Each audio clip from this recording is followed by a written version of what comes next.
perguntem sobre Apocalipse, é só sobre o livro de Salmos. Quem quiser perguntar já pode levantar a mão, que os nossos irmãos, a irmã Marilene e o Léo vão atender você. Só levantar a mão e a gente está aqui para responder. Vou deixar um com a mocinha.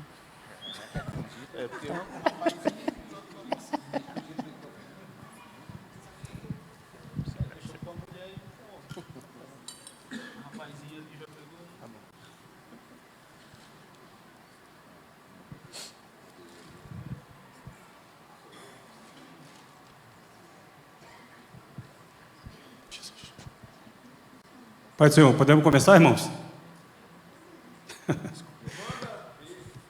Bom dia, queridos. Meu nome é Valdeir. A primeira pergunta eu acho que é bem pertinente para o início. Eu queria que vocês nos informassem como foi elaborado o livro de Salmos. Porque o Salmo 1 é Salmo 1, o Salmo 50 é 150. Como é que o livro de Salmos foi elaborado?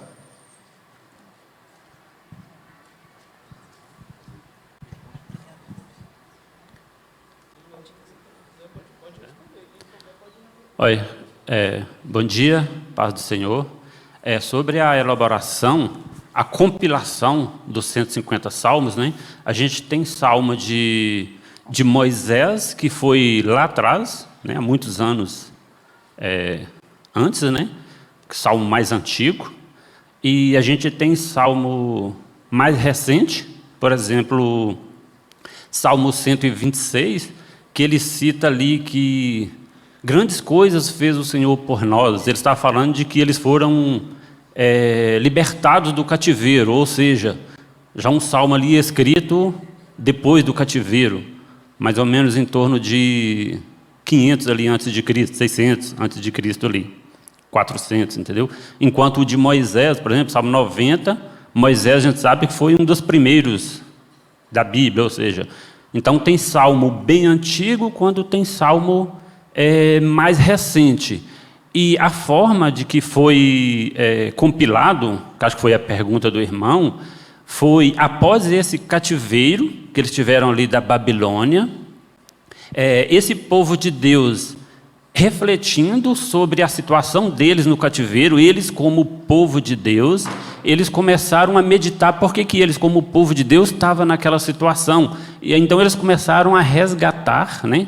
Ali principalmente Esdras, Zorobabel, na época da reconstrução ali do templo, né? Eles começaram a refletir por que eles, como povo de Deus, estavam naquela situação, ou passaram por aquela situação, e começaram a recuperar, né? A lei, Deuteronômio, Gênesis, e todos os históricos, e começaram a recuperar e compilar isso, e ver onde que eles erraram, né? Ver onde que eles erraram. E aí eles começaram a voltar para a lei, voltar para a palavra, né? E aí foi onde aconteceu essa compilação dos salmos, entendeu? E, graças a paz, igreja, bom dia, né?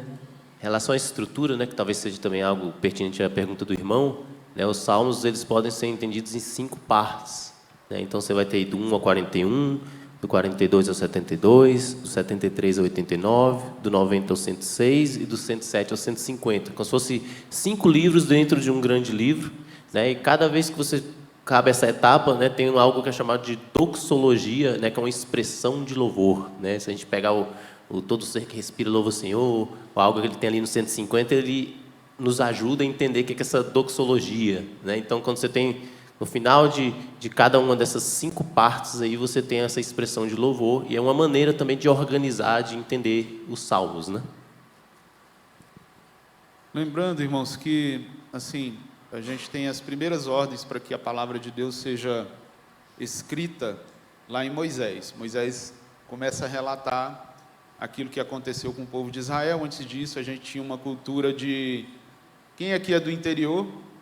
Quem é do interior? Lembra aquele costume de sentar os pais, filhos, netos, bisnetos, sentar à noite e conversar sobre as histórias de família, sobre os fatos importantes que aconteceram? Tudo era feito por tradição oral. A partir de Moisés começa a se escrever sobre essas coisas, tudo aquilo que antes era tradição oral, passado de pai para filho. As compilações dos salmos, a fonte primária dessa compilação são os escritos de Davi, que vão para o templo. A gente sabe que é Davi quem institui a questão do louvor no culto, e a partir daí aquilo que Davi escreve já começa a ser compilado. Ao longo da história você vai ter essas junções, né? Tanto que o primeiro livro é um livro que tem bastante salmo de Davi, o segundo livro também, e ao longo da história o interesse do povo de Israel em servir ao Senhor sempre fez com que eles guardassem esses textos tanto para a questão cultural como para a questão de adoração. Então a gente não tem assim uma pessoa que fez isso, a gente não tem especificamente quem desejou fazer isso assim. Não, eu desde o início, lá antes do período de Esdras, né, Neemias, quem desejou fazer isso, você não tem uma pessoa que você possa dizer entre os estudiosos, não, foi fulano. Mas essa compilação é importante porque por trás de tudo isso é uma coisa que é muito importante vocês entenderem, mesmo que não hajam nomes específicos durante a história da compilação da palavra, do cuidado com o texto bíblico para não haver adulteração. Isso sempre aconteceu, especialmente então no Antigo Testamento. No Antigo Testamento eles eram muito rigorosos na transcrição, né, fazer as recópias.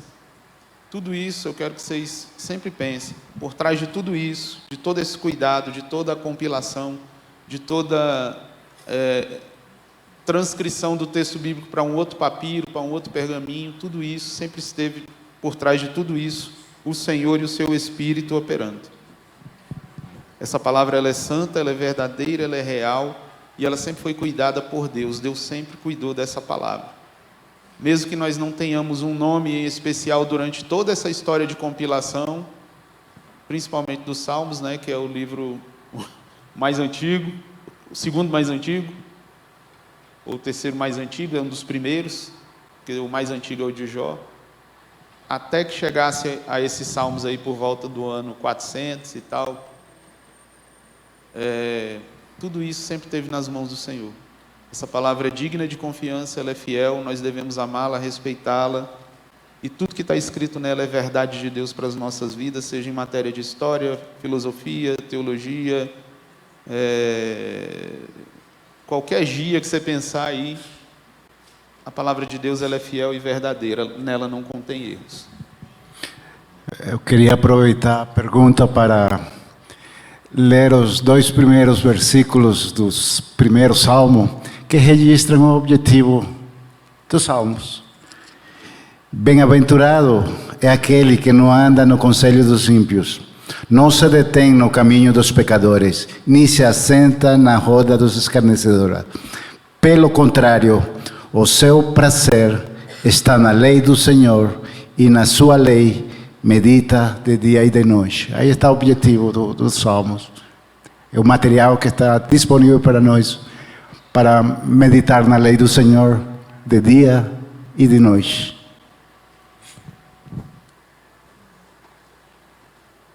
Se quiser perguntar, é só levantar a mão, irmão. Levanta a mão. Pode perguntar.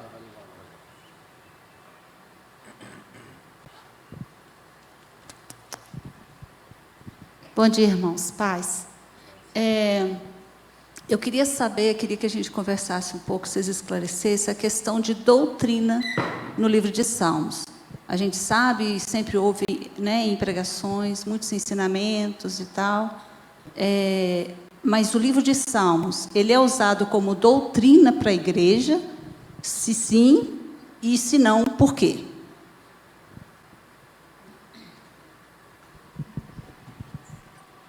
Eu vou fazer um testemunho para responder a sua pergunta. Eu tinha essa percepção de que não tinha doutrina no livro de Salmos. E durante esses quase um ano, né, de estudos de Salmo, eu mudei totalmente a minha percepção em relação a isso. Na verdade, quando a gente ministra a aula, a gente está aprendendo. Então,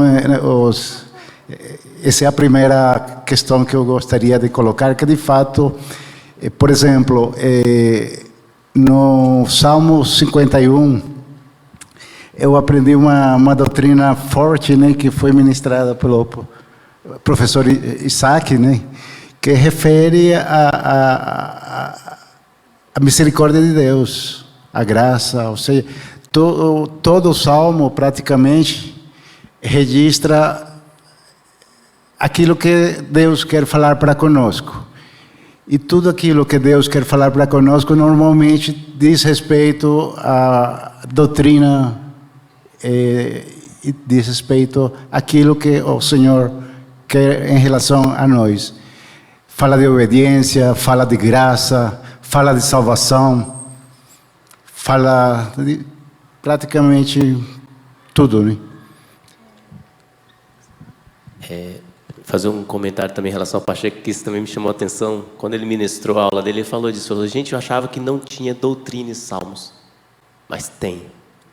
Tem porque na palavra, o que vale para você seguir como servo do Senhor é o princípio. A gente comentou disso aqui também em algumas aulas, né? Então, a gente consegue, dentro da igreja, organizar, né, na nossa vida como servo, organizar, seguir, né, ter uma doutrina, uma regra, vamos dizer assim, né, uma caminhada, mas baseada em quê? Em princípio.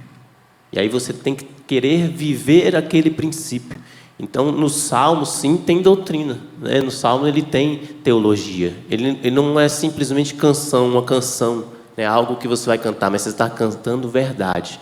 E pelo menos para mim, como um testemunho também, como um aprendizado do que eu, né, peguei estudando os Salmos até para trazer para a igreja, é algo que eu achei maravilhoso, foi a questão de como é que a pessoa tem coragem de ficar reclamando para Deus, quando se estivesse cobrando a Deus.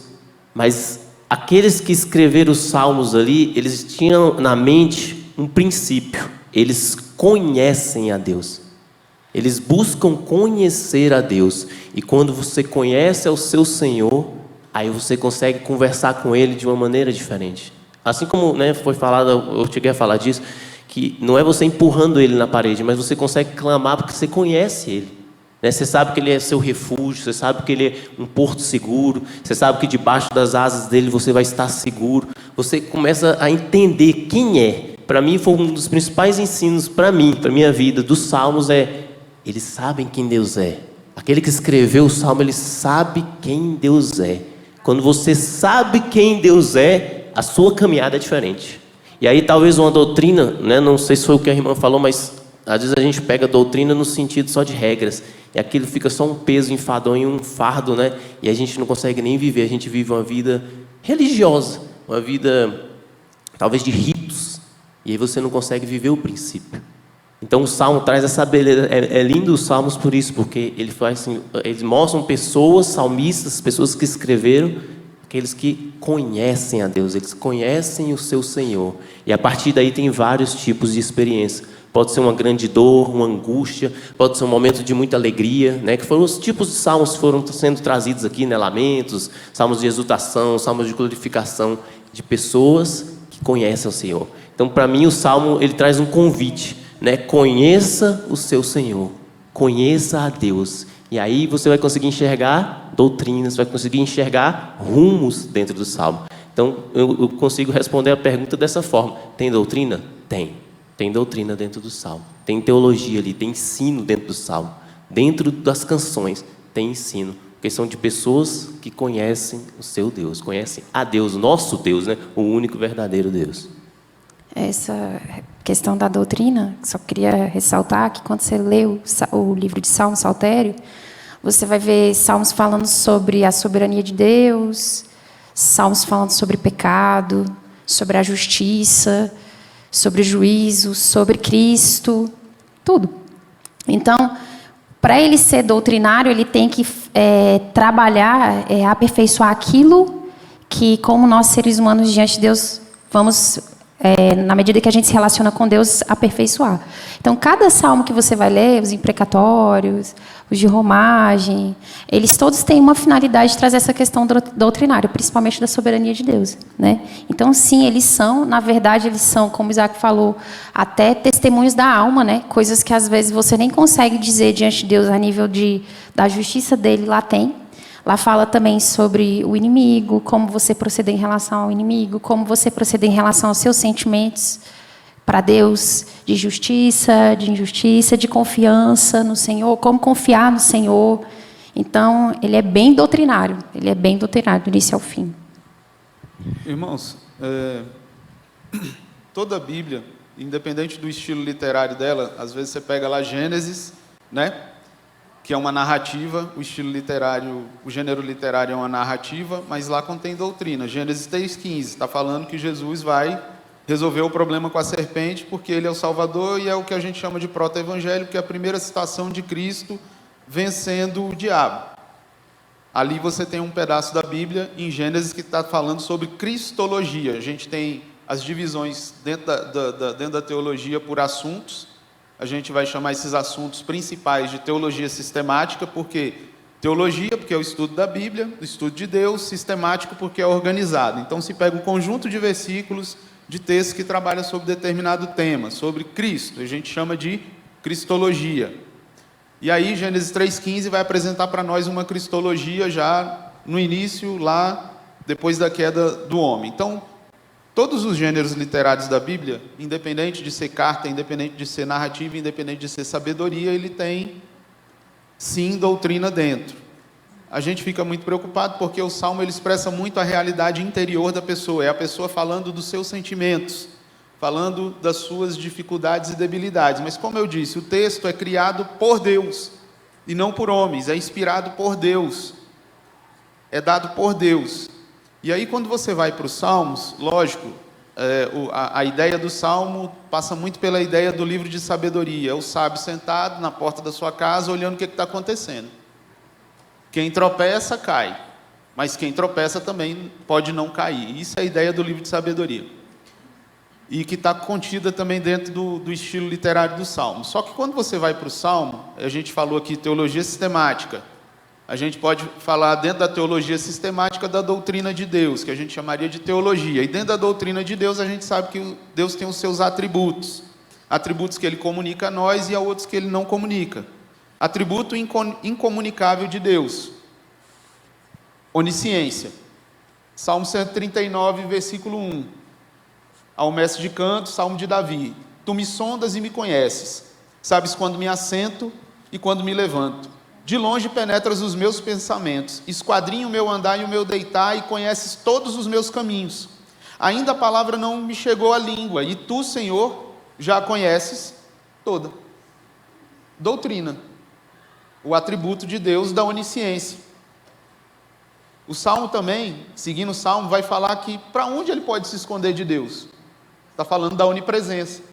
Então o Salmo contém, sim, doutrina, como também contém as expressões de dor, de aflição, de alegria de quem escreveu, porque Deus queria que isso fosse expresso para nós, mas todos os gêneros literários da Bíblia contêm doutrina. Salmo não é uma exceção. Os Salmos contêm doutrina também. Você vai encontrar teologia sistemática dentro do Salmo, você vai encontrar cristologia, principalmente no Salmo 22, 23 e 24, né, que a gente chama de 3C, são 3 salmos que falam de Cristo. Um fala sobre Cristo como pastor, o outro fala sobre Cristo, seus sofrimentos, outro fala sobre o Rei da Glória, o Salmo 24, né, fala sobre o Rei da Glória, está falando da cristologia de Jesus ser rei. Isso faz parte da doutrina da cristologia, que a gente vai encontrar outros versículos mostrando que Jesus é rei.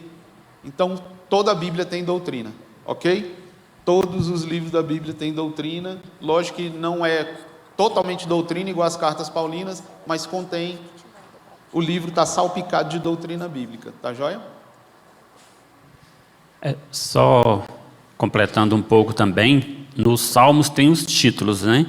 E a pergunta sobre doutrina, alguns salmos tem ali escrito Salmo de Masquil, né? Que palavra é essa? O que significa? É um salmo de ensinamento. Essa palavra masquil significa ensinamento, né? Ou seja, são salmos que nos ensinam, que tem doutrina ali para nos ensinar. A gente aprende sobre a oração, sobre o reino de Deus, né? A gente estudou um salmo aqui, que foi o 132, que nos falava sobre aliança, né? Que é um assunto extremamente importante e que é doutrina, que a gente precisa conhecer. Ou seja, nos títulos ali tem essas classificações, e um deles é Salmo de Masquil, de ensino.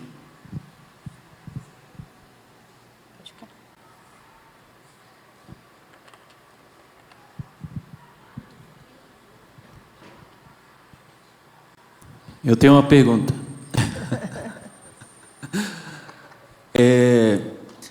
A gente ouviu muito falar que os salmos eram cânticos, né? Talvez não todos, não sei.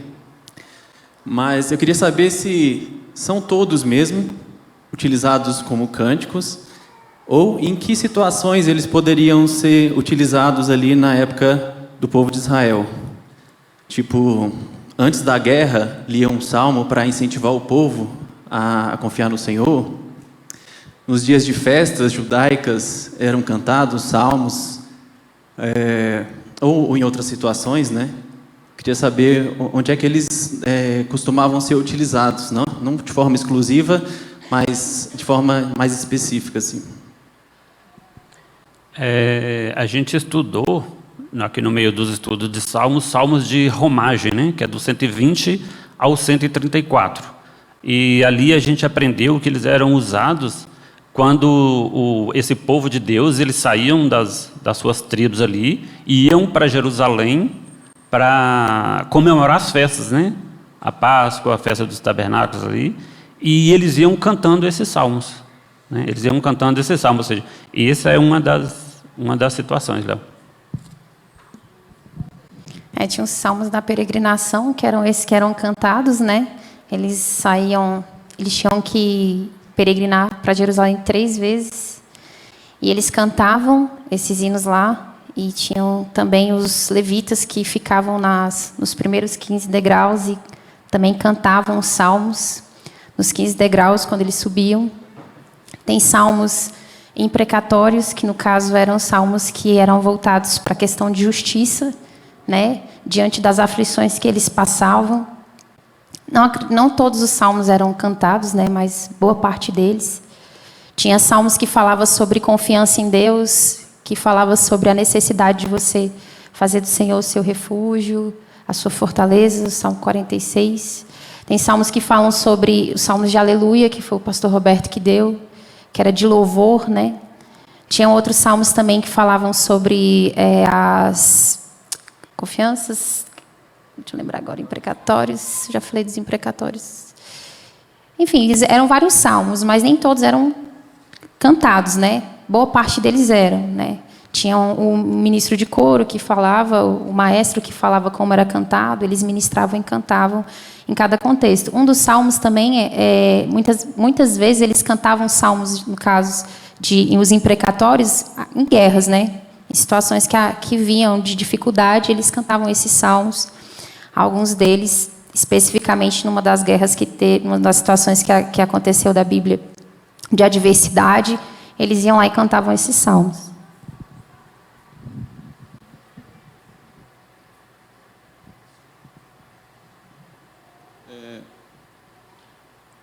O que a Camila falou e o que o Geis falou é muito importante, porque nem todos os salmos eram utilizados para adoração, tá? Nem todos. Você tem o Salmo 100, celebrai com júbilo ao Senhor, todos os moradores da terra. Você tem a parte dos salmos de aleluia, que são esses salmos finais, né, já do livro 5º. Acho que o primeiro cântico de aleluia é do 111 ao 116, e o segundo do 146 ao 150. Esses eram usados.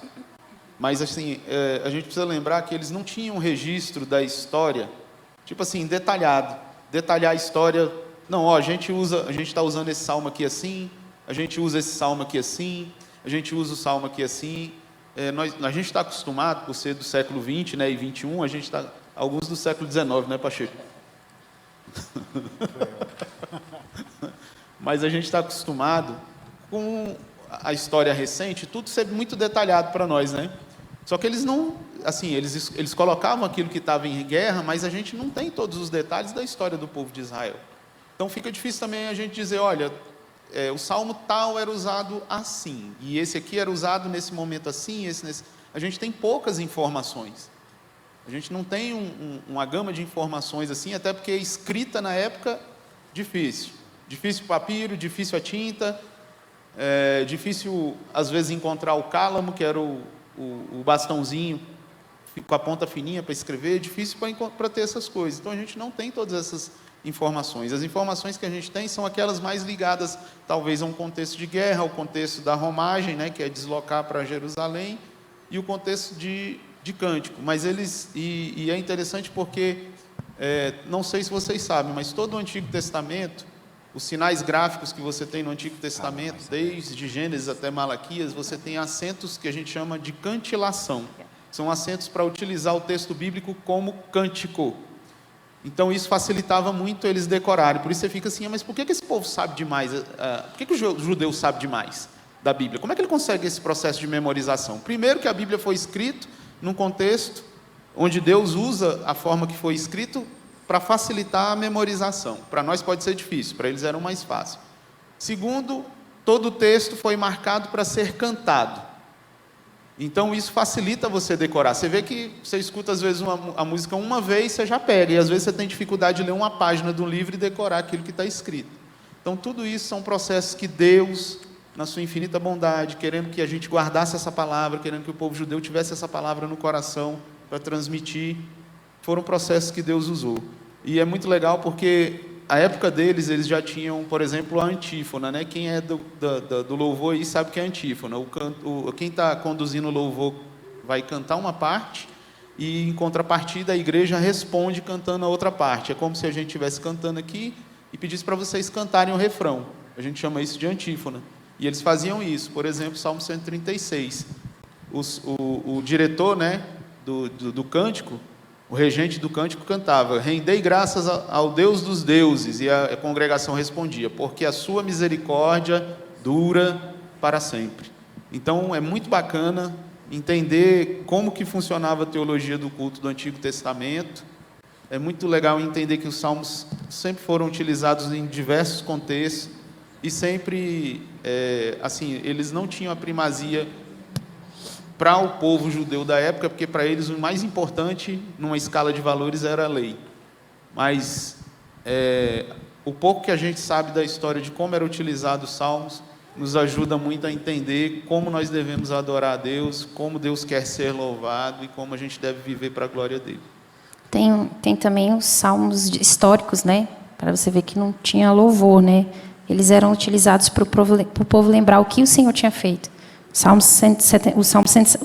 78 diz assim: escutai, meu povo, a minha lei, prestai ouvidos às palavras da minha boca.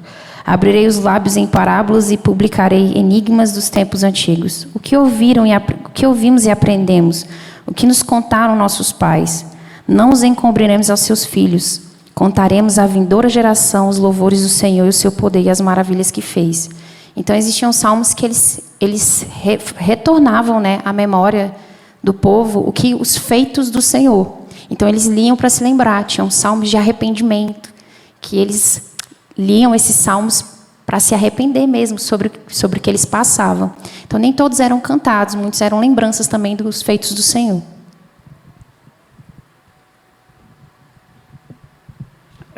Ainda sobre cantar, Léo, os salmos, você vê, tem alguns salmos ali que tem uma palavra, parece selá, né? Que nas traduções nossas aqui aparece como pausa, ou seja, salmos que eram cantados, e quando chegava naquele versículo ali, naquela estrofe, os cantores ali no templo, eles davam uma pausa, né? Não tem mais essa explicação, mas provavelmente aguardando alguma resposta dos irmãos, né? Então é uma forma de como que era cantado também, entendeu? Quando, acho que o 46, o Salmo 32, aparece a palavra lá, selá, né? Ou pausa. Ou seja, os salmos eram cantados e tinha a forma deles, essas pausas, entendeu? Em alguns salmos. Até trazer um comentário pessoal, né? Eu, quando era mais novo, eu lia selá, eu achava que era... Grava esse aí, ó, esse aí é para gravar. Esse versículo aí, ó, é destaque, grava. Né? Com o tempo que eu fui entender que era pausa de uma canção, selá. Né? Então, algumas versões tem. Né? Eu estou com meio da revista atualizada, minha, por exemplo, no Salmo 46 não tem. Mas se vocês abrirem, alguns irmãos abrirem o Salmo número 46, vocês vão ver no versículo 3, vão ver no 6, né? Vocês vão ver o selá, que é o que o Jesus falou. Em outras versões já está mais atualizada, está escrito pausa. Né? Então não façam como eu, né? Achar que selar é tipo gravar, grave, né? Grave no coração, né? A palavra tem que ser gravada, né? Mas selar é pausa.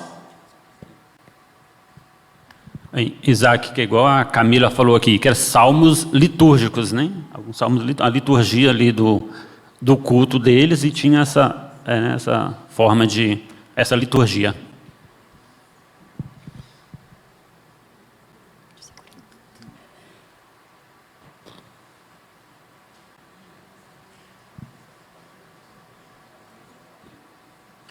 Pastor Roberto acabou de fazer uma observação aqui que o pessoal de cá está ganhando, viu? O daqui está muito caladinho. O Léo está trabalhando demais. A missionária Marilene está quietinha lá, ó. Tá cansada de ficar em pé parada, ela quer movimentar. Ok. Bom dia, irmãos. A paz a todos. Eu tenho, assim, eu não sei qual é a classificação do Salmo 95, mas é um salmo que sempre me chamou muita atenção. Eu acho assim, o salmista aqui, no caso, que não tem aqui quem foi que escreveu este salmo, fala sobre do louvor a Deus, e depois eles falam de um episódio que aconteceu, né, no deserto de Meribá. Então, assim, eu acho muito forte, assim, como é que o salmo começa e o salmo termina. Assim, muito assim, igual falou muito de doutrina, história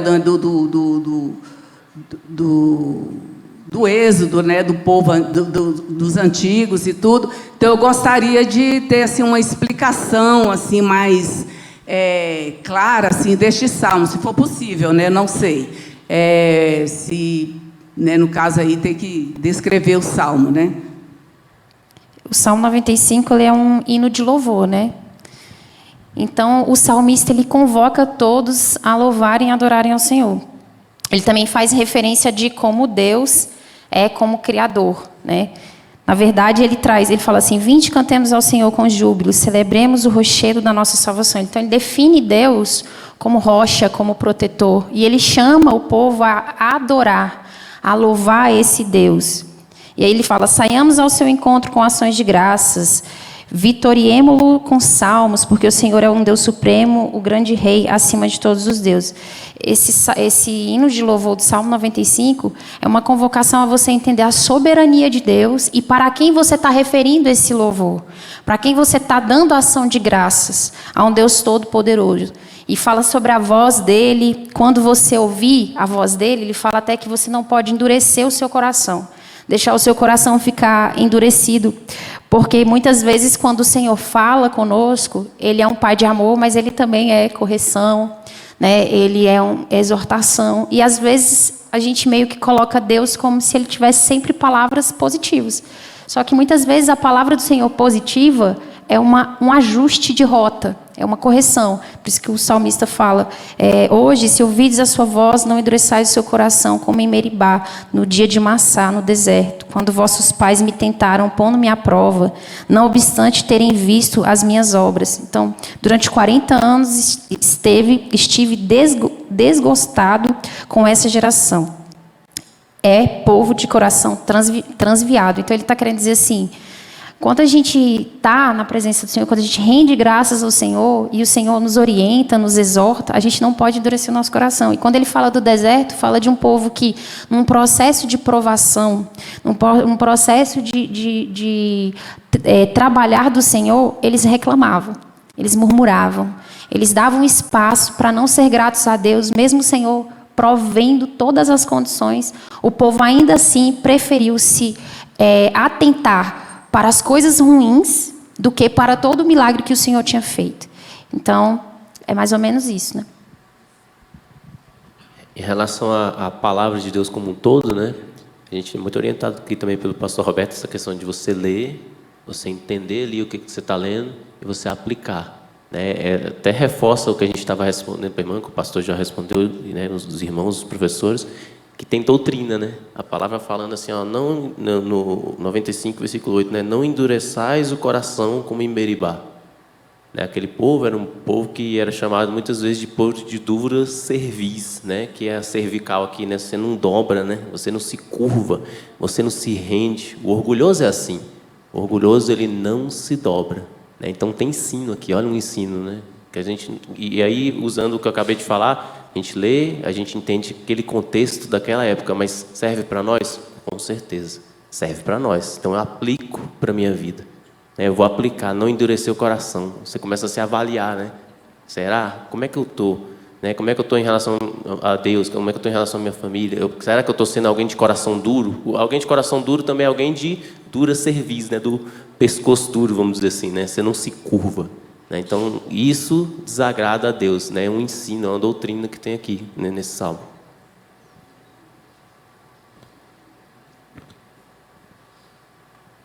Graça e paz, meus irmãos. Essa pergunta aqui, a pastora pediu para eu fazer. O que o salmista diz sobre aqueles que andam segundo a lei do Senhor?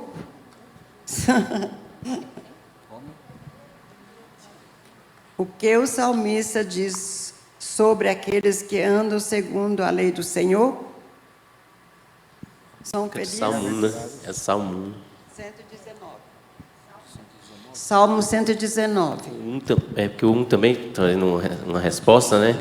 Que o prazer está na lei do Senhor, né? E na lei medita de dia e de noite. E aquele que medita de dia e de noite, o 3 vai dizer assim, né? 1, 3. No 119, daqui a pouco você chega também.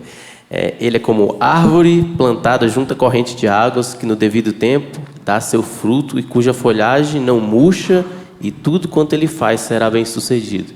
Então, aquele, né, que está enraizado, aquele que medita na palavra, aquele que... O meditar, né, quando você para pensar, né, meditar não é simplesmente você passar o olho ali em algo, né, naquela leitura rápida, é você parar para mastigar mesmo, né, ruminar.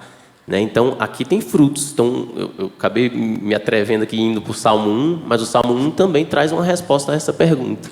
Né? Aquele que medita de dia e de noite, ele é comparado a uma árvore plantada junto à corrente de água. Né? E no devido tempo dá fruto. Então, aquele que recebe da palavra, ele no devido tempo, ele vai dar um fruto. E é bênção, né? Fruto que vai como uma árvore, né? Se você está num calor, coisa melhor que tem você ter água e sombra quando você está num calor. Né? Então, você que medita na palavra do Senhor, né? Você será comparado como uma árvore que dá fruto no seu tempo.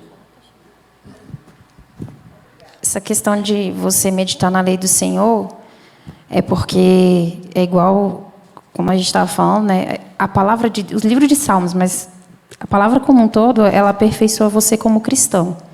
Às vezes, nós não nos conhecemos como deveria. Por isso que no Salmo 139 o Senhor fala assim: Senhor, tu me sondas e me conheces, sabes quando assento e me levanto. De longe penetras os meus pensamentos, esquadrinha o meu andar e o meu deitar, e conheces todos os meus caminhos. Ainda a palavra não chegou à língua, e tu já conheces toda. Tu me cercas por detrás e por diante, sobre mim põe tuas mãos. Mais para frente, ele vai falar no 23 assim, ó: sonda-me, ó Deus, e conhece o meu coração. Prova-me e conhece os meus pensamentos, e vê se há em mim algum caminho mau, e guia-me no caminho da obediência. Então, você lê a palavra exatamente buscando o entendimento do Senhor, para que aquilo que você não consegue perceber como humano, o próprio Deus se revele a você, demonstrando o que está no seu coração, qual é a real intenção dos seus pensamentos, qual é a real intenção das suas decisões. Né? A palavra do Senhor também fala, em 1 Coríntios capítulo 1, versículo 10, que Paulo roga ao povo de Corinto para que eles tenham não gerem divisões e tenham uma mentalidade, uma disposição mental igual à de Cristo, direcionada por Cristo. E o que é uma disposição mental? É a capacidade de entender o que você percebe, como você sente, como você reage, como você decide. Quando você busca o conhecimento da palavra, essas 4 ações elas precisam mudar em você para que todos tenham o mesmo parecer mediante Cristo Jesus. Né? Aproveitando também, na passagem do Salmo 119, né, que o início já é bem conhecido. Como é feliz os que andam nos caminhos em caminhos irrepreensíveis e que vivem conforme a lei do Senhor. Como são felizes os que obedecem seus estatutos e de todo o coração o buscam. Não praticam o mal, andam no caminho do Senhor. Tu mesmo ordenaste os teus preceitos para que sejam fielmente obedecidos. A gente vê o autor dos Salmos, né, falando de como é feliz, de uma experiência própria de como é aquele que anda no caminho do Senhor. Ele vai passar por adversidade, como muitos passaram, e muitos salmos trazem essas adversidades, mas ele fala sobre uma certeza, né, a questão de ensino, de doutrina, de uma certeza. E para aqueles que têm menos de 99 anos, a gente pode colocar assim, ó, um pouquinho mais para frente no verso 9. Como pode o jovem manter pura a sua conduta, vivendo de acordo com a tua palavra?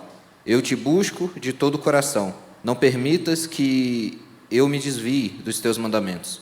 Guardei no coração a tua palavra para não pecar contra ti.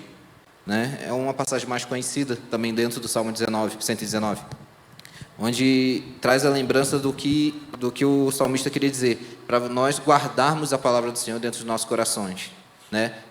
Tem uma expressão que é usada, que a gente usa muito e já perdeu um pouco do sentido, que é decorar, né? E o decorar vem de decoração, é gravar no coração aquela palavra, é ter aquilo em todos os momentos da sua vida, para no momento da sua aflição, no momento de um desafio, no momento de uma alegria, independente de qual é a situação que você venha a passar, de alegria, de tristeza, de revolta, qualquer coisa que venha acontecer, você ter essa palavra gravada em você, gravada no seu coração, a ponto dela, dentro de você, começar a te corrigir antes de você pensar. Ela poder ter essa ação de te corrigir, né? Eu gosto muito de Salmos 23, e tem uma passagem dele que fala assim: e quando andar no caminho de sombra, no vale da sombra e da morte, ele estará comigo. O verso de Davi. Ele não fala se eu passar, por acaso eu venha a passar, mas ele fala, e quando eu passar? Porque esse tempo de sombra, de tristeza, de aflição, vai passar nas nossas vidas, mas ele vai passar, e o Senhor vai passar conosco, né?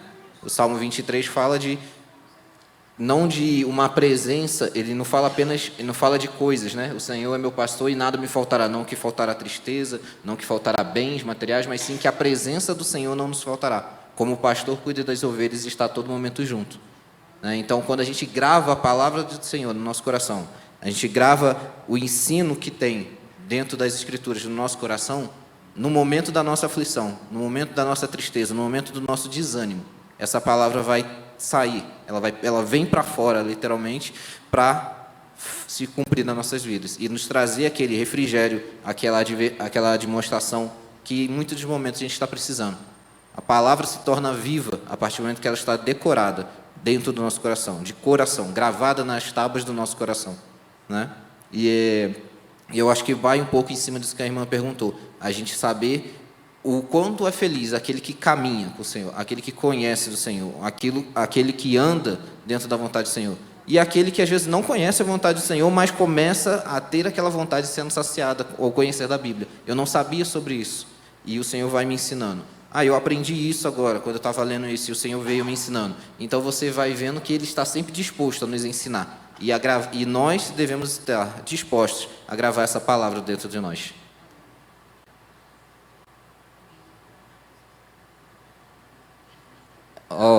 Agora alguém estão começando aqui do outro lado aqui a acordar, hein?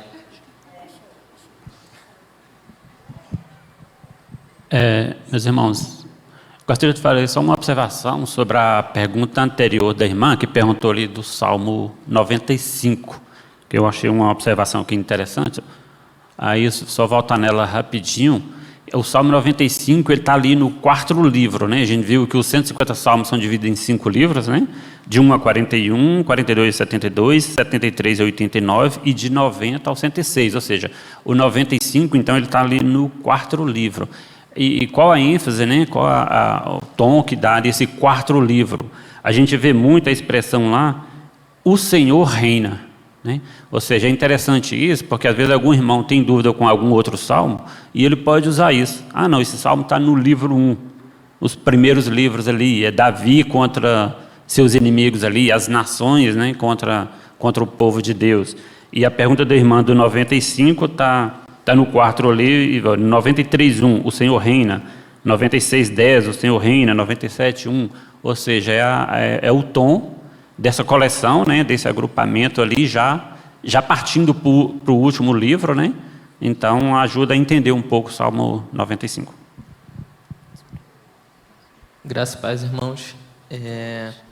Há pouco tempo atrás, um pastor em um podcast falou sobre a necessidade dos cristãos retornarem a orar salmos imprecatórios e utilizou como exemplo, inclusive, políticos que os filhos dos ministros do STF deveriam sofrer para que houvesse arrependimento entre eles e citando outros políticos. E eu queria ouvir dos nossos professores como nós cristãos hoje poderíamos ler esses salmos e como a gente conseguiria aplicá-los verdadeiramente como cristãos, né?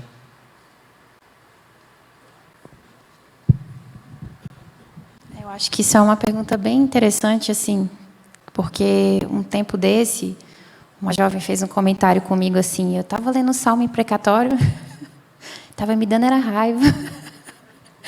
E como é que a gente faz em relação a isso e tudo? Naquele contexto, os salmos imprecatórios eram aplicados para guerras. Guerras de morte mesmo, né? Hoje a gente não tem nenhum contexto de guerra como era naquela época. Onde se o rei Senaqueribe mesmo se levantou contra o povo, era para matar. Né? Era para matar, era para exterminar. Hoje, se você tem uma briga, né, vamos dizer assim, de conversação com alguém, não é para matar. É claro que existe ainda essas coisas, mas não como era naquela época.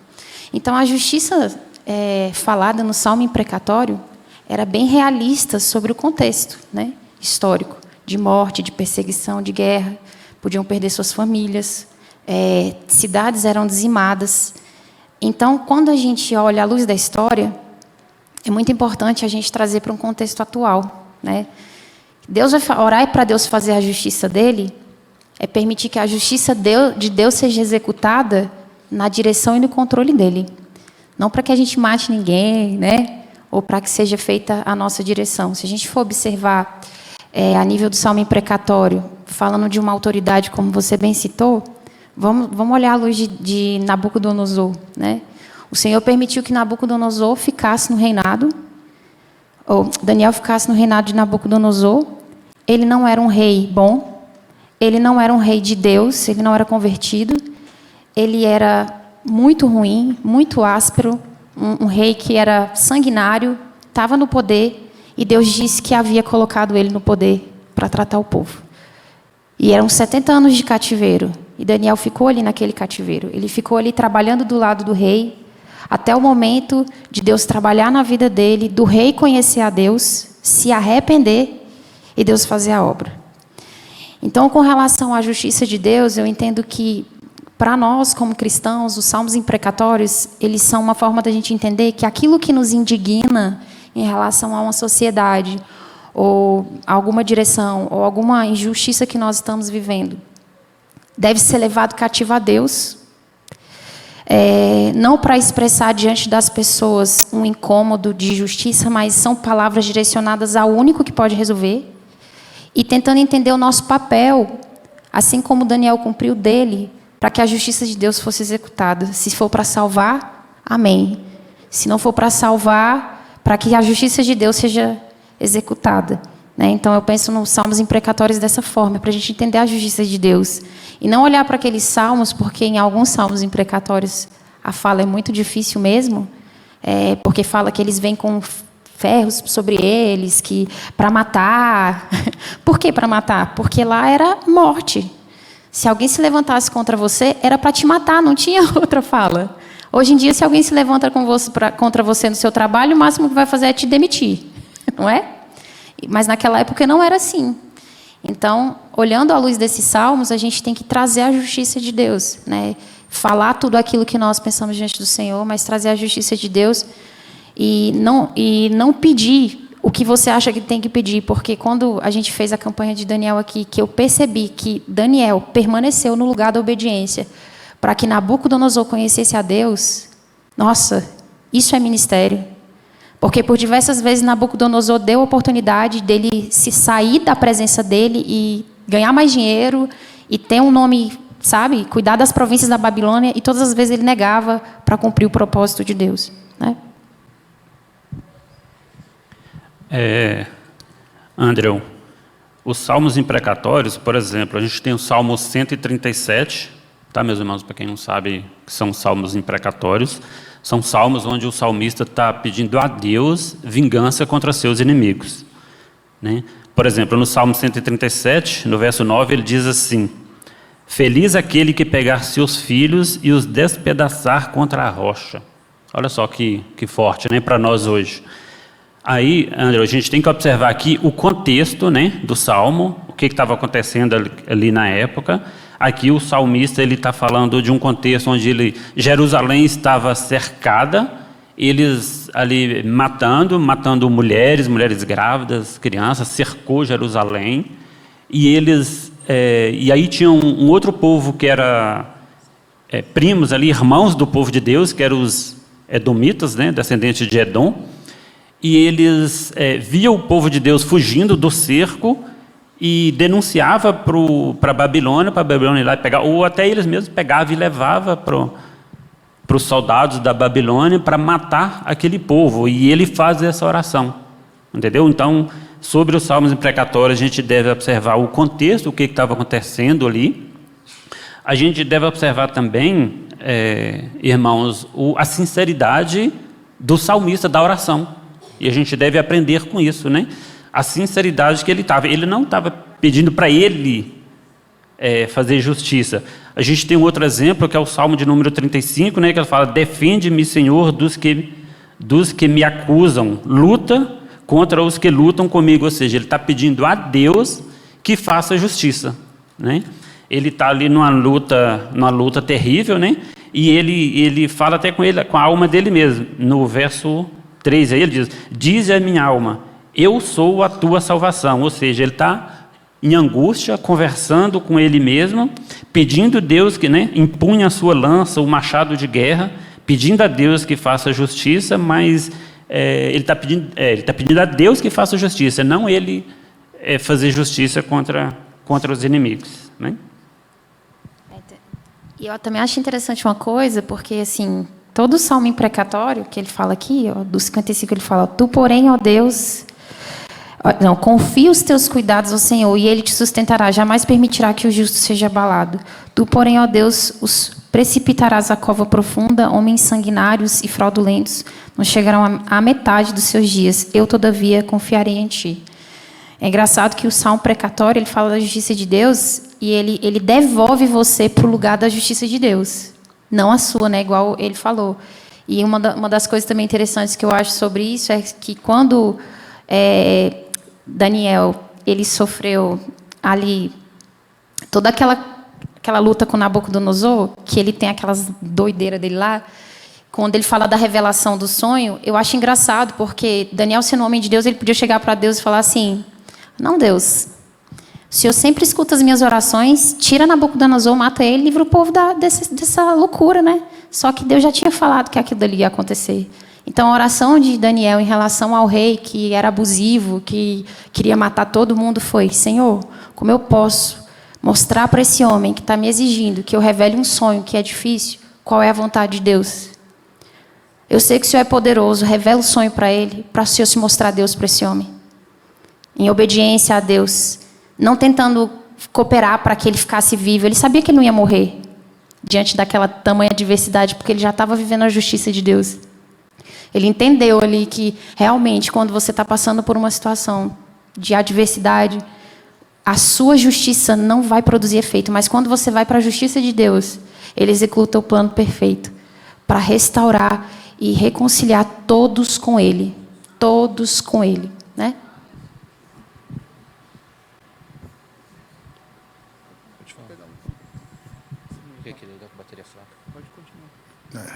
Mais pergunta? Um momentinho aqui. Irmão, só concluindo aqui rapidinho sobre os salmos imprecatórios, viu, André? O importante também de ver, na maioria deles, eles terminam essas orações imprecatórias, né? Esse momento de angústia, de raiva, com louvor e esperança. Por exemplo, no Salmo 35, que é um salmo imprecatório, ele faz a sua oração, pede a vingança contra os seus inimigos, né? Pede a Deus que faça a vingança, que os inimigos sejam envergonhados, que eles caiam em armadilhas, que sejam como a palha ao vento. Mas ele termina, no meio da oração dele, ele fala: eu te darei graças na grande assembleia, no meio da grande multidão te louvarei.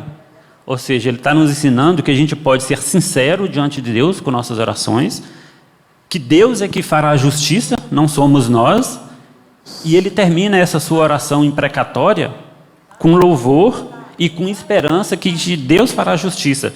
No verso 27, ele diz assim: cantem de alegria todos os que desejam ver provada a minha inocência, né? O Senhor seja engrandecido, Ele tem prazer no bem-estar do seu servo. Minha língua proclamará a sua justiça e o teu louvor o dia inteiro. Os salmos imprecatórios têm essas orações fortes para nós hoje, mas a gente aprende que o salmista ele está fazendo essa oração, mas ele está depositando a sua esperança em Deus. Deus que fará a justiça e não ele. Irmãos, sobre o salmo imprecatório, tem uma dúvida que o pessoal fica assim muito grande, achando que o salmista está falando como se fosse assim, falando por ele mesmo, sem nenhum fundamento. Eu quero que vocês entendam que, primeira coisa, a construção do relacionamento que Deus tem conosco, assim como teve com o povo de Israel, é um relacionamento de aliança. Qual que é a ideia de aliança? Uma nação muito forte chega numa nação muito fraca, manda o seu arauto, fala, ou vocês se rendem, ou eu dizimo todo mundo. Aí a nação fraca vai e fala, não, eu vou me render. Aí o rei da nação forte vai dizer, então vocês agora são submissos a mim, vocês vão pagar imposto, vão fazer o que eu determinar, e em contrapartida eu defendo vocês. Vocês agora fazem parte da minha nação, vocês agora são meus, eu sou completamente responsável por vocês. Nós vamos passar aqui entre os animais, vamos cortar uns animais, fazer 2 altares, cortar os animais, vamos passar no meio e a nossa aliança está selada. Se eu não cumprir a minha parte de proteger vocês, de ser um rei amoroso com vocês e cuidador de vocês, eu tenho que ser destruído como os animais. Se vocês não me obedecerem, como o outro rei da outra nação passou pelo meio dos animais, se ele não obedecer, eles serão despedaçados. Dentro dessa relação de aliança, que é a ideia que a Bíblia sempre trouxe para nós do que é uma aliança, porque a aliança brada vida e também brada morte. Quebrou a aliança, morte. Viveu dentro da aliança, vida, e o Rei Todo-Poderoso vai cuidar de você em todas as coisas, que é justamente isso que Jesus faz conosco. Quando você entra nesse relacionamento de aliança, os seus amigos, os amigos desse rei, passam a ser amigos da nação dominada ou do povo que está sendo submetido. E os inimigos do rei passam a ser inimigo dessa nação fraca também, e vice-versa. A construção dessa ideia vai lá no livro de Êxodo, capítulo 23, a partir do versículo 22, que diz assim: mas se diligentemente lhe ouvires a voz de quem? Do Senhor, e fizeres tudo o que eu disser, então serei inimigo dos teus inimigos, e adversário dos teus adversários.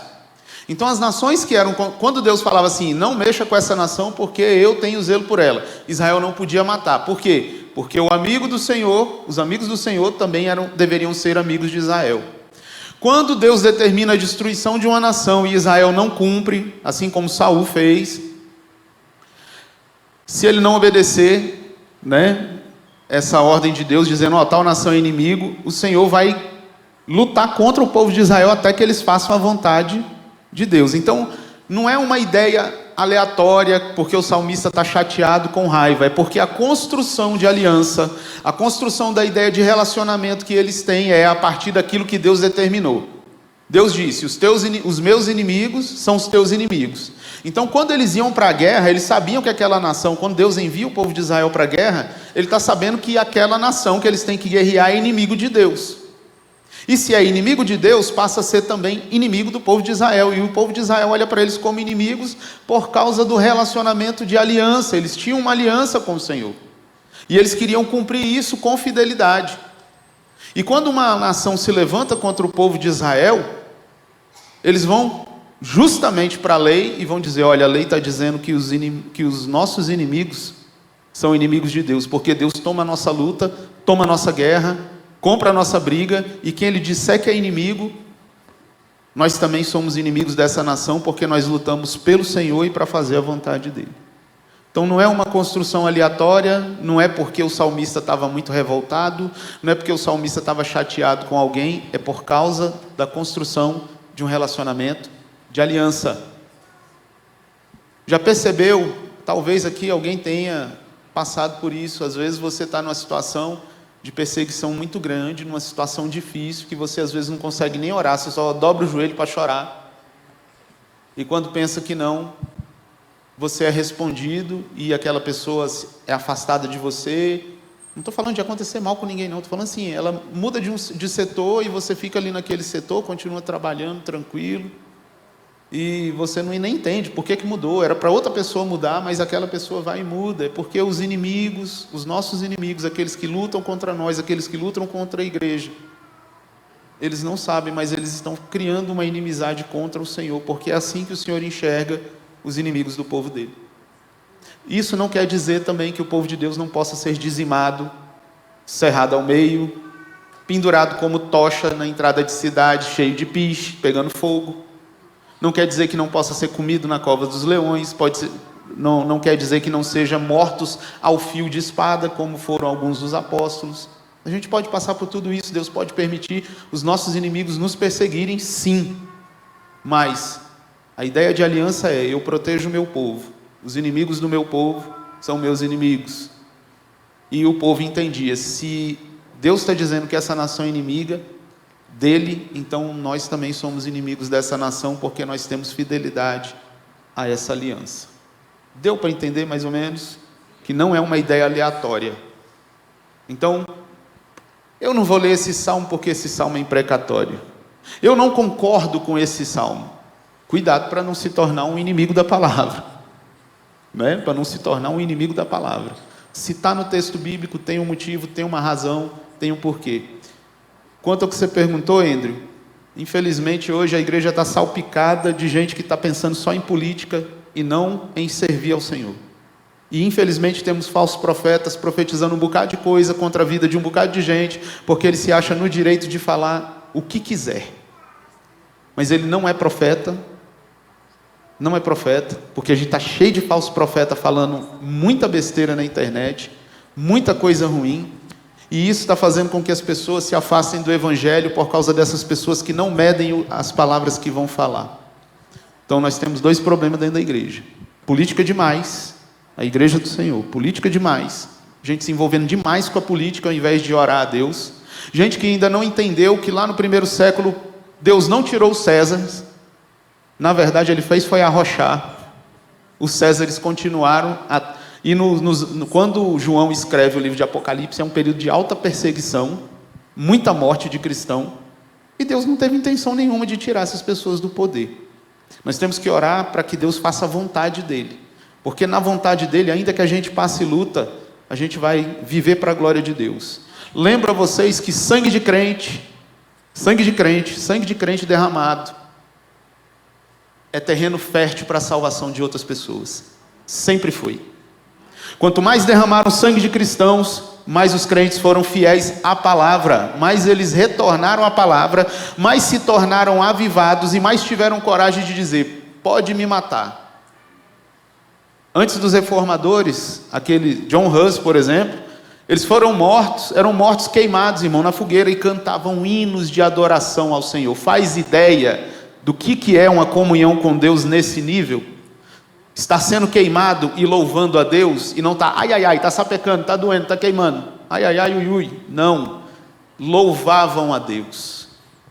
Perseguição de crente, sangue de crente derramado na terra, é sinal de que a igreja retorna à sua posição original, a sua posição de se preocupar mais com o Senhor, em servir ao Senhor, do que estar envolvido em política.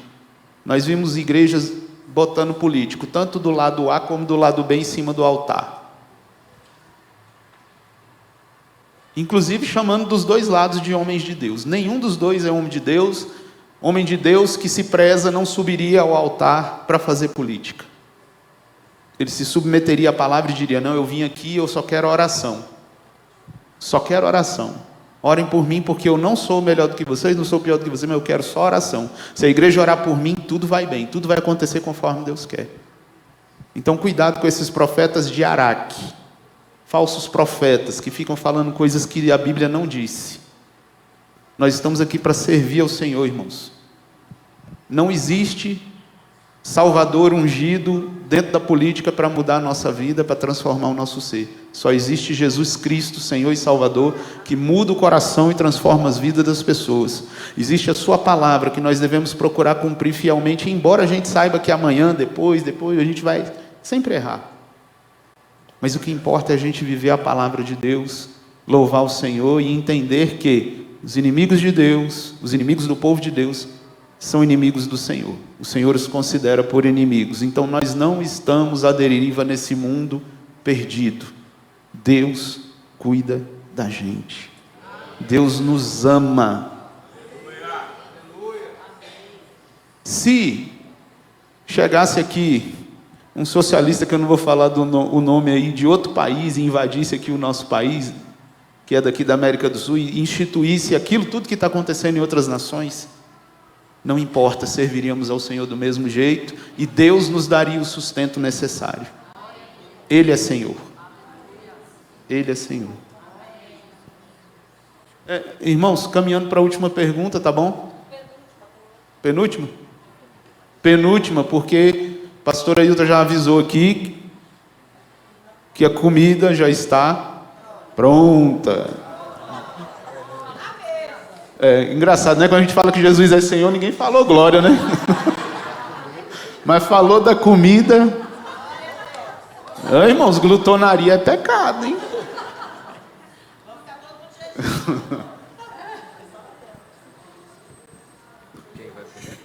Bom dia. São duas perguntas. O primeiro é, o livro de Salmo, ele expressa apenas emoções e faz com que a gente reconheça essas emoções, ou ele também ensina uma doutrina? E a outra é, por que os salmos são importantes para a igreja hoje, nos dias atuais?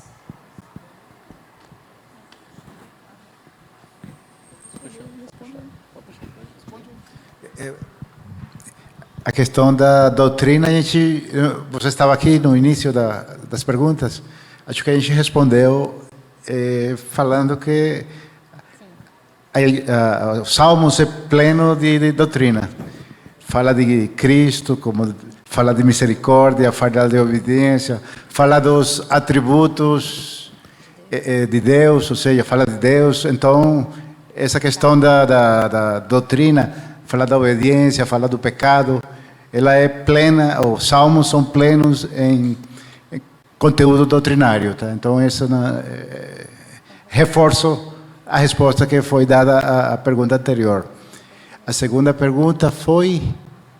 Nos dias de hoje... Nos dias de hoje...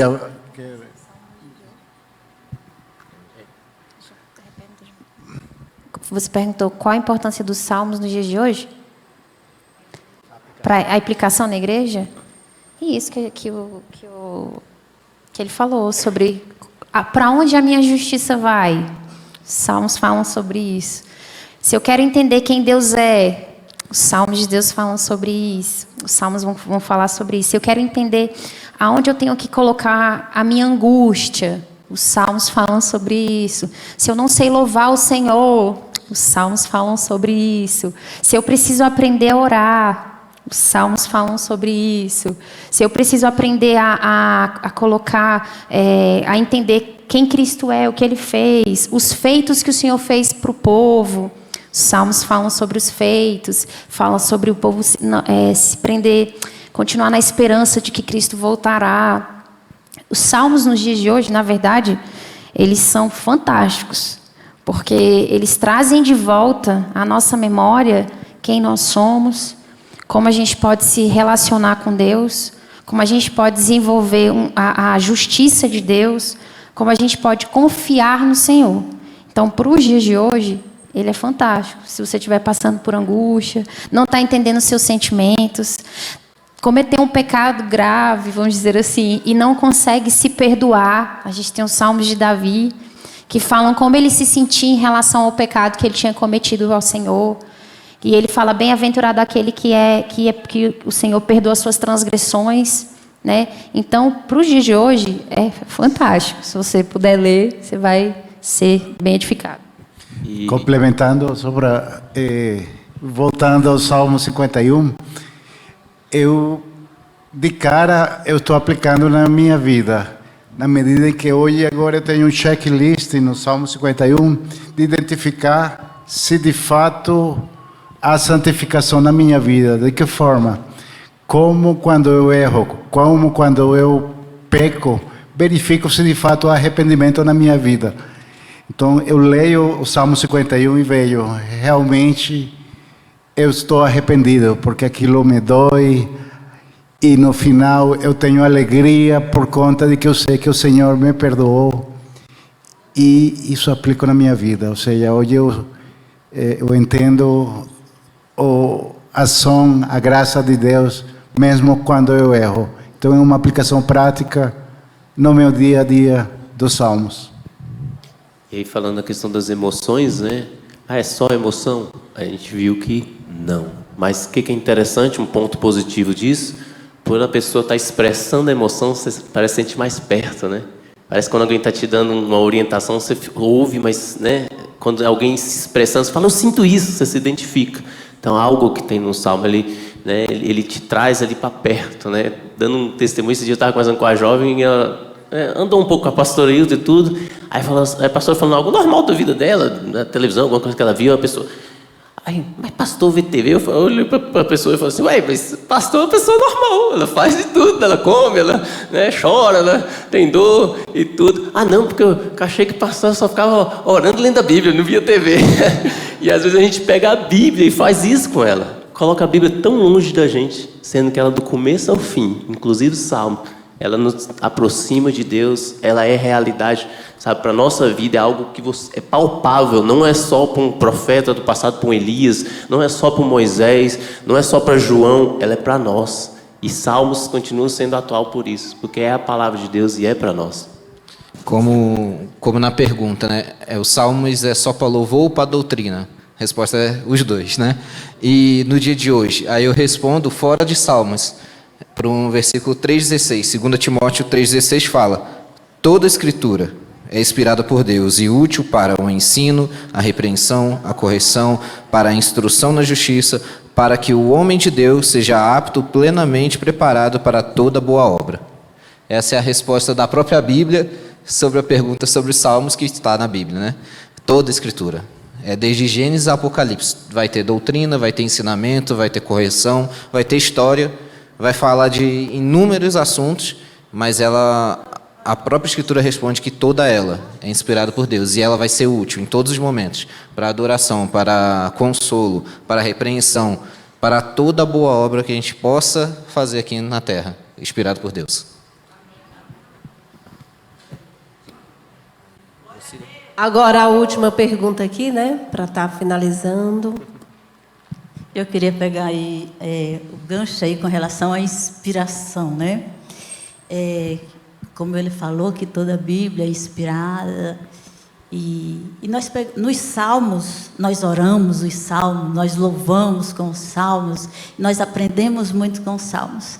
Inclusive, né, E tem um Salmo aqui que me chamou a atenção, é o Salmo 44. É mais um ele começa...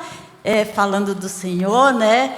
E no final ele termina reclamando do Senhor, ao ponto de dizer aqui no versículo 23, desperta, Senhor. O Calênio trouxe esse salmo e eu fiquei meditando sobre isso. Acorda, Senhor, ele diz assim, não nos rejeite para sempre, porque nos esconde as tuas faces? E ele reclama que Deus entregou ele aí às nações. E o 44. Então, a gente sabe que tem doutrinas inspiradas, né? As doutrinas, tem aquilo que sai também do coração do homem. E isso aqui saiu do coração. Sabe que esse aqui é dos filhos de Corá, esse salmo. Que momento ele escreveu, a gente sabe que ele estava passando um momento difícil e ele passa a reclamar do Senhor, clamando que Deus acorde que eles estão perecendo.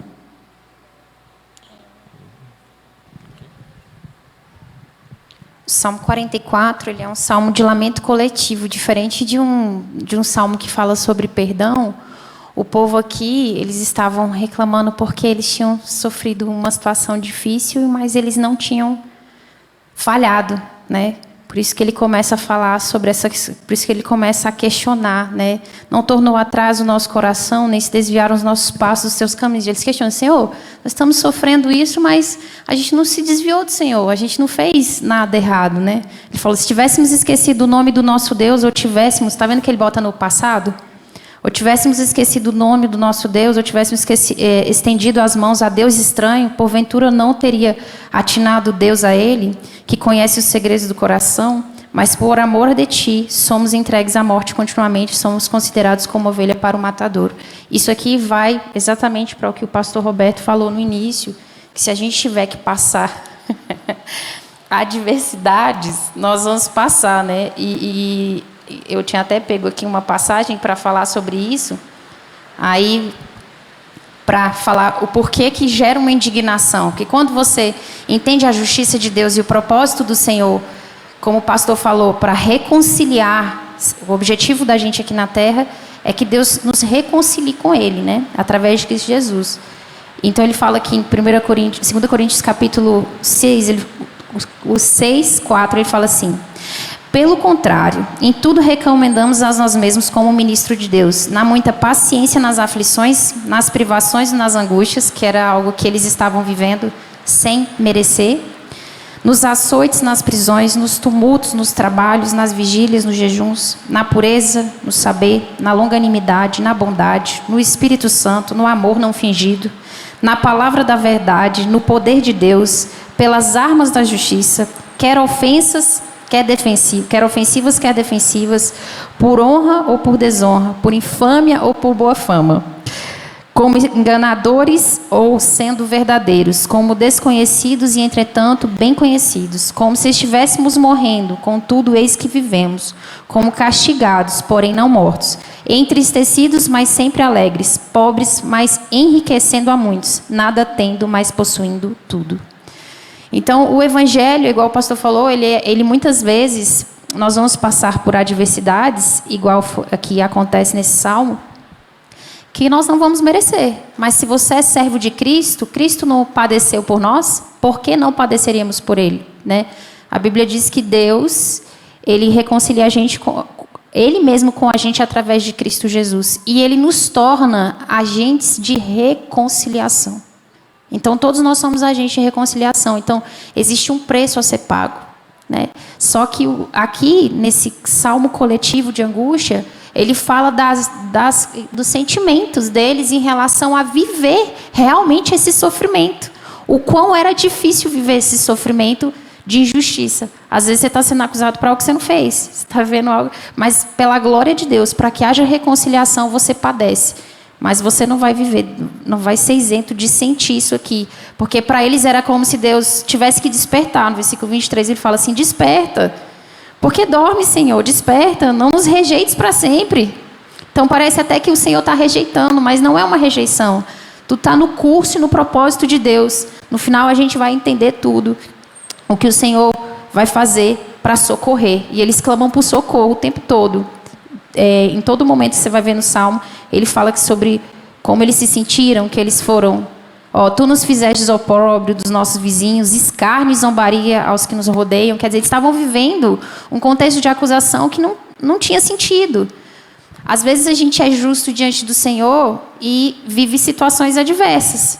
Né? Você faz tudo certo, faz tudo correto e de repente vive uma injustiça. Você fala: Senhor, mas o Senhor não fala que se eu te obedecer, o Senhor vai trazer bênçãos sobre mim? O Senhor não fala que se eu te obedecer, tudo vai... Né? Se eu falo assim, consagra o teu caminho ao Senhor, confia nele, e o mais ele vai fazer. Então eu consagrei, eu confiei. Por que eu estou vivendo isso? Porque tudo está no plano e no projeto de Deus. E existem coisas que, mesmo que pareçam ruins naquele momento, o Senhor vai se mostrar justo no final. Né? Irmã Lucília, tem como falar a sua tradução aí, por favor? Versículo 23.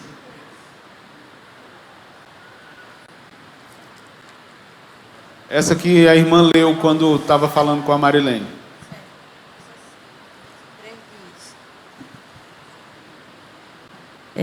Desperta, porque dorme, Senhor. Acorda, não nos rejeite para sempre, porque esconde a tua face e te esqueces da nossa miséria e da nossa opressão. Quer dizer, Deus inspiraria alguém a reclamar dele? Essa é a minha dúvida. Dele mesmo? Primeiro ponto, esse texto não é um texto de reclamação, esse é um salmo de lamentação. Seria a ideia de eu dobrar o meu joelho e começar a falar assim: Senhor, a Lucília está me perseguindo com essa pergunta, Jesus. Por que tu deixaste ela fazer essa pergunta? Seria tipo isso, não é uma reclamação. Então, assim, quando a gente vai ler aqui, eu não sei, eu acho que não foi essa tradução que você leu. Eu acho que foi outra tradução, não foi não? está acabando a bateria. Qual que é a sua? É a Ara. Se for Ara, não. O outro é diferente da Ara. Tem que ser diferente da Ara. Deixa eu mudar para Lê aí, por favor. Desperta, Senhor, porque dormes. Levanta-te, não te rejeite. Eu acho que você leu outra tradução.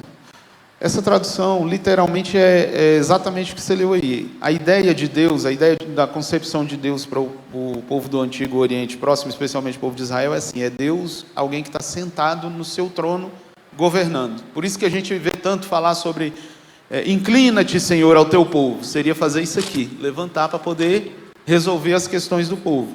Então, essa é a ideia que está por trás. Eles sempre falam dessa forma, principalmente na linguagem poética. Salmos, provérbios, esse tipo de linguagem. Então, quando eles estão clamando por isso, isso é uma oração. Parte dos salmos são músicas e parte são oração. Dentro de alguns salmos você tem música e oração. Uma parte foi feita para ser cantada e outra para ser orada. Ele está em oração falando ao Senhor. Ele não está fazendo uma reclamação, tipo, Senhor, não estou entendendo por que tudo isso está acontecendo. Não é isso. E quando a gente vai ler os salmos, principalmente os salmos, o salmista, ele pode fazer, às vezes o estudioso que você está lendo vai falar lamento ou queixa, mas quando ele está fazendo isso em oração. Ele não está aqui, que nem quando a gente começa a servir o Senhor, Senhor, não estou entendendo nada, está acabando tudo aqui, como se estivesse brigando com Deus. Não é isso. Ele está em oração, ele está falando com o Senhor. O judeu normalmente é muito mais reverente do que qualquer um de nós para orar. Mesmo não conhecendo a Cristo, eles são extremamente diligentes e cuidadosos no trato em falar com o Senhor. Eles não falam qualquer coisa, eles não usam qualquer palavra, eles não falam esbravejando com Deus, eles não colocam Deus contra a parede segurando ele pela sua gravata e o Senhor não vai fazer, não. Não é isso. O texto é um lamento onde ele está falando dos sofrimentos e as dores que ele está passando. Isso é o que a gente muitas vezes faz em oração. Às vezes você vai falar, respira, não consegue nem falar. Fica só pelas lágrimas. Quem já só chorou? Não teve nem força para falar diante das lutas e aflições? Né? Acho que foi essa aqui. Acorda, Senhor, por que estás dormindo? Acho que foi essa a tradução que você leu. Então, a entonação que eu fizer na hora da leitura vai parecer que é uma reclamação.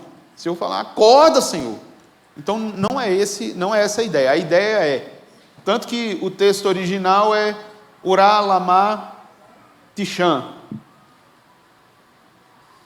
Tipo a ideia de levantar ou despertar. Desperta, Senhor, levanta-te.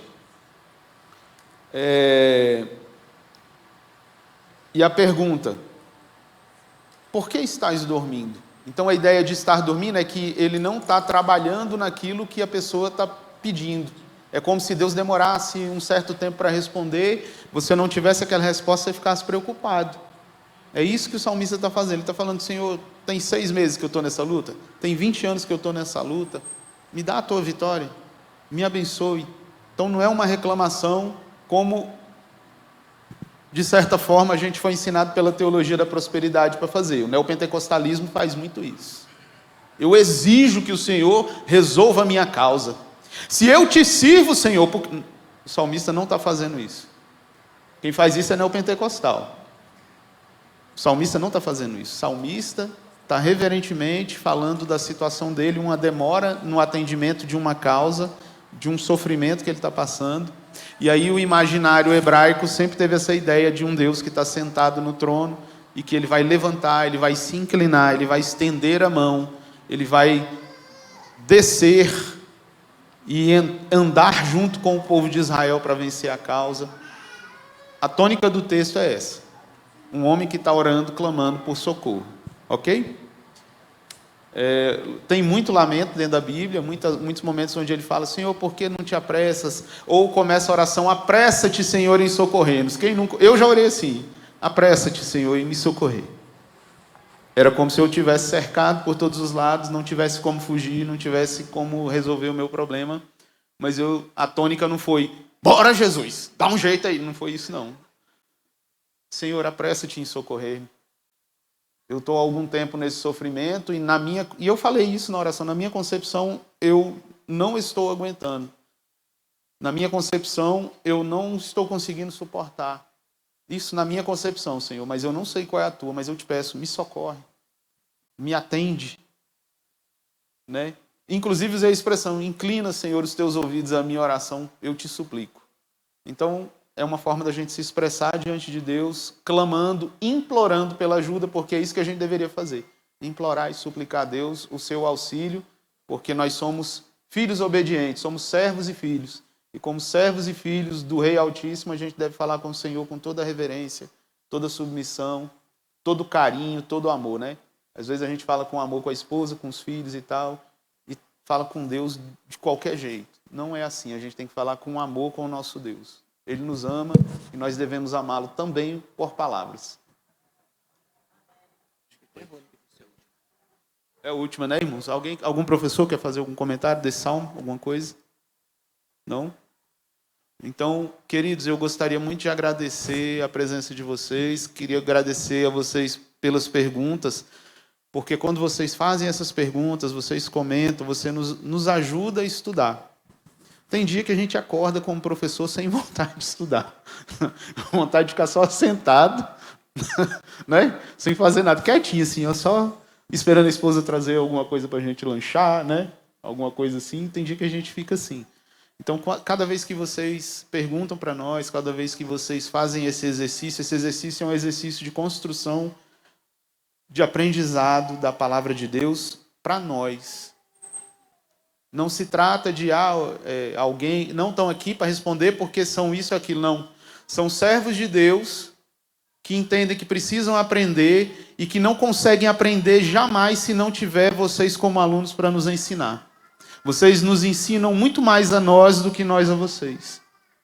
Nós louvamos a Deus pela vida de vocês que estão aqui na Escola Bíblica Dominical, por vocês que assistem aí. Nós louvamos a Deus porque Deus usa vocês para nos abençoar, para nós aprendermos a Bíblia. E eu creio que essa troca vai ser sempre mútua. E também quero avisar vocês que nós teremos novos professores de EBD ano que vem.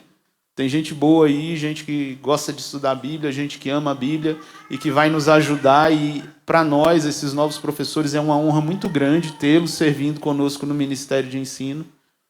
O Ministério de Ensino não é um ministério de portas fechadas, é um ministério de portas abertas, que a gente está sempre observando as pessoas que amam a palavra, os professores observam.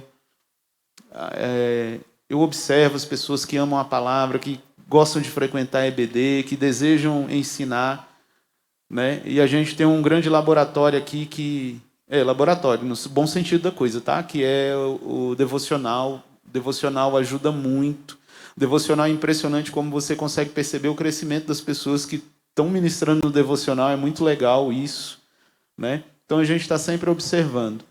Eu agradeço a vocês por terem vindo, por nos perguntarem. Se vocês desejarem depois perguntar alguma coisa para os professores, estão à disposição.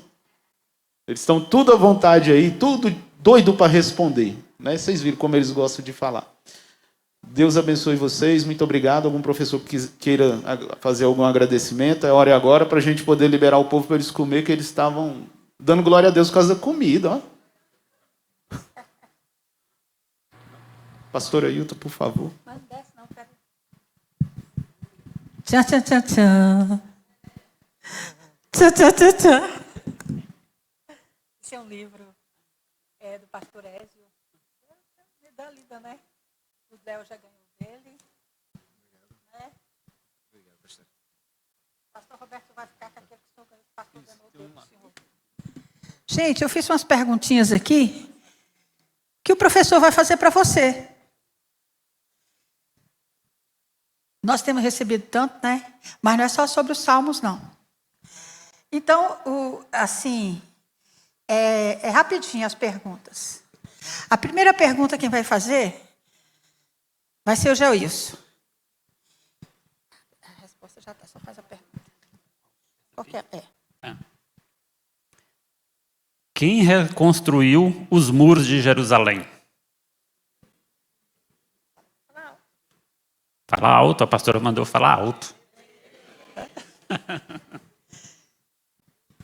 Segunda. Fala alto, gente. É.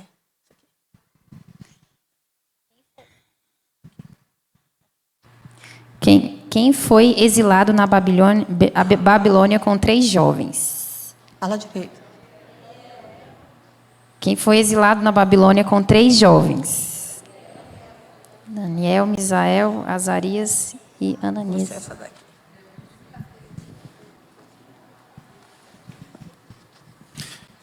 Qual profeta reconstruiu o altar com 12 pedras? É difícil. Essa. Qual profeta reconstruiu o altar com 12 pedras? Elias. Certo. Deixa eu. Opa. Tem que ser as perguntas difíceis.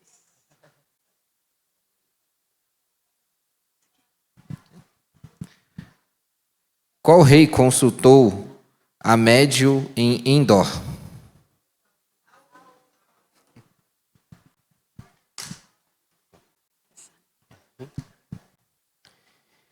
Quem disse viver é Cristo e morrer é lucro? Essa foi, a pastora aliviou. E o pastor vai fazer 2 perguntas, essas 2 últimas aqui. Quem foi o pai de Samuel?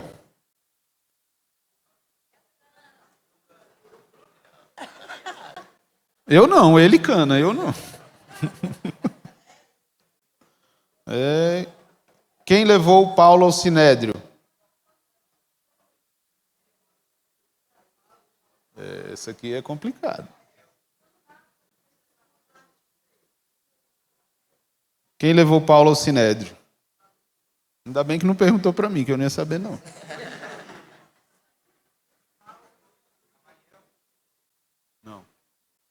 Não. Essa é difícil. Universitários. Universitário.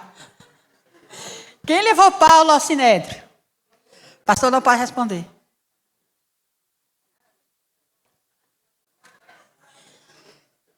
Se for o Sinédrio, foi o centurião. Próxima escola bíblica dominical, pastor.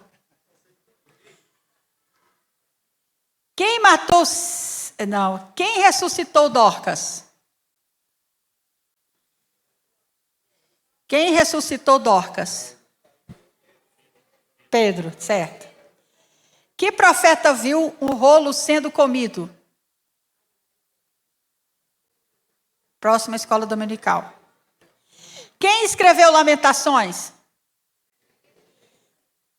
Quem matou... Não, isso aqui não. Quem escreveu Lamentações? Jeremias, né? Que profeta viu um rolo? Não, isso aqui já foi. Quem morreu ao tocar a arca? Quem amaldiçoou 42 jovens e o urso e os atacaram? Que profeta pregou nu por 3 dias? 3 anos. Qual rei comeu capim como boi? Quem morreu ao tocar a arca? Quem amaldiçoou? Não, Qual rei comeu... Não, esse aqui não. Quem foi o primeiro mártir cristão? Qual era o nome do jardineiro no túmulo de Jesus? Escola Bíblica Dominical, semana que vem. Vamos levantar. Vamos fazer uma oração para os nossos professores. Amém? Nós queremos agradecer você que esteve presente conosco o ano todo. Não esqueça, sábado que vem nós temos o quê, pastor Roberto? Pastor Roberto, o que nós temos sábado que vem? Proseando com Bíblia e Café. Sábado e domingo, 9 horas da manhã, não precisa tomar café. Vem para cá tranquilo, de preferência em jejum até meio-dia, para você não comer. Pode vir em jejum. Então, nós teremos café da manhã, vocês podem comer à vontade, tá joia? Vai ser um café da manhã bem reforçado, vai ter apresentação de louvores ao Senhor por parte do coral IBEFAC, nós teremos um louvor diferenciado.